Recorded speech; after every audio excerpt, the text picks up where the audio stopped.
valve stem seal correction.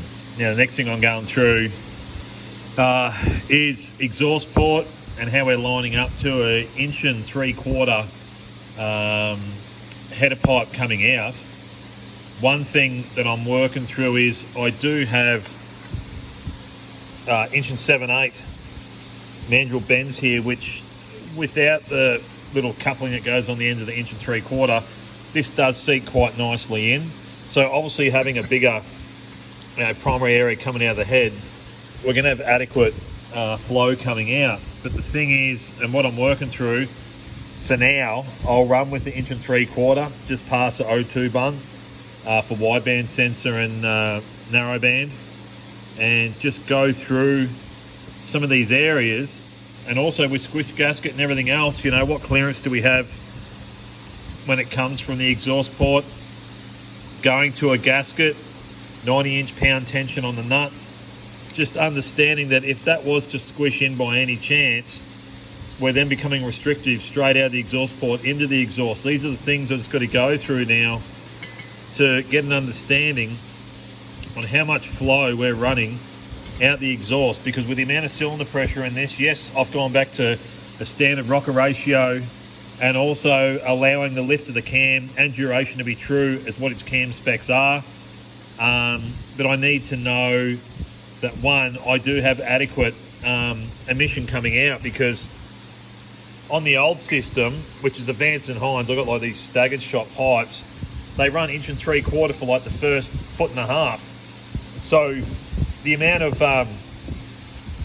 turbulence, you could say, that's getting trapped and wanting to force back into the cylinder, it's working against itself. If I could go 1.78, it's a far better, you know, more open tubular allowance to go down, and whether I go to collector or it's just a 2 in the 2 that'll go from, well, even at the moment, say 1.75, 1.78 for a period of time, and then go to 2 or 2.25 for a small period of time.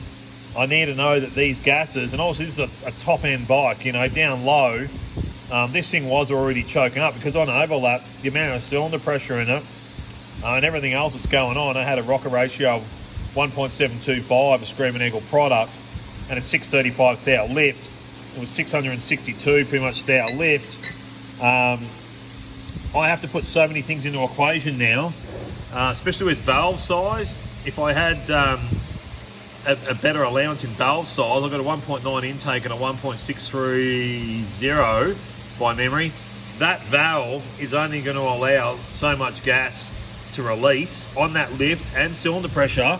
And then with that being said, the exhaust is restrictive as well. So this bike was basically working against itself for what it was. Like I said, it was a part to put together what I had, trial and error.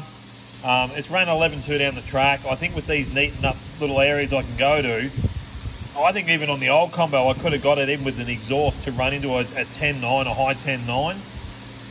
But I need to make this work. So luckily with the flange, we have got an allowance to let a 1.78 inch pipe go in. I've just got to obviously manufacture and trial and error it. This would be far more beneficial than an 1.75, but I will run an 1.75 for so long, and then I can slip that 1.78 over that and then continue on with the pipe journey. But this is only going to be a mock-up, a trial and error. It'll determine more on the dyno. It's just shit that I'm going through at the moment. Just welcome to making shit, try and go the best it can, you know, for what it is. And yeah, just bolt-on comparison stuff won't work with this. It's all going to be modified.